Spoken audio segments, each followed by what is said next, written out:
Part 2. The Atlantic Slave Trade. America was responsible for her own involvement in the Atlantic slave trade, since her independence in 1776. Any references before that time could easily be blamed on another country. Northern shippers, headquartered in Massachusetts, Rhode Island, New York, Pennsylvania, New Jersey, and Washington, D.C., controlled import and export of cargo for the United States. They were also responsible for the human trafficking across the Atlantic. In 1787, South Carolina's legislature voted to ban the import of African captives for the purpose of slavery. The North ignored this ban for 20 years. Then in 1807, they finally announced they would abolish the Atlantic slave trade in 1808.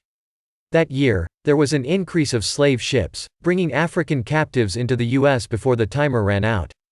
Even though South Carolina opposed the practice, Northern slave ships blatantly sailed into the port of Charleston, where the slaves were auctioned, and transported to states such as Louisiana, Mississippi, Georgia, etc.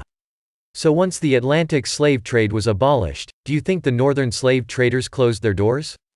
No. They simply shifted their focus to the domestic slave trade.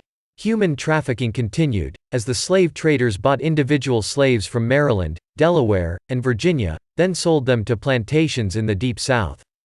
From 1808 until 1860, families were separated simply for profit. This is the time period in which you hear the worst stories regarding slavery, family separation, and black people being put in chains and sold, downriver. The South wasn't to blame. These were the actions of human traffickers of the North. Even free blacks, living in the North, were kidnapped and sold as slaves, as depicted in the movie, 12 Years a Slave. The main motivation for this was greed. The North was not a self-sustaining economy. It could not function through capitalism. It relied on socialism to survive. Capitalism is a success or failure based on an individual's efforts in a free market. Socialism requires government interference. The South made its money independently, selling cotton to Europe. The North produced goods that were inferior to European manufacturers, so they had a difficult time exporting them.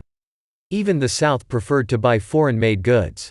Instead of offering better quality, lower prices, or faster delivery, the North relied on government-imposed tariffs on goods imported from Europe.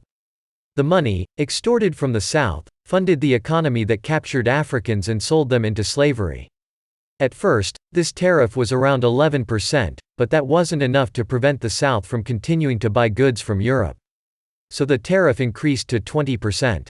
The South complained, and attempted to conduct its own shipping, but in 1833, President Jackson signed the Force Act, which gave the Army authority to disrupt the South's attempts to avoid tariffs and trade directly.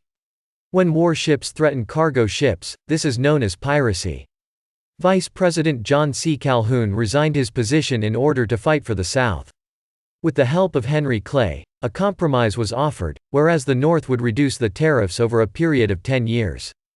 However, the North ignored this agreement, and the tariffs continued to increase, eventually peaking at 48%.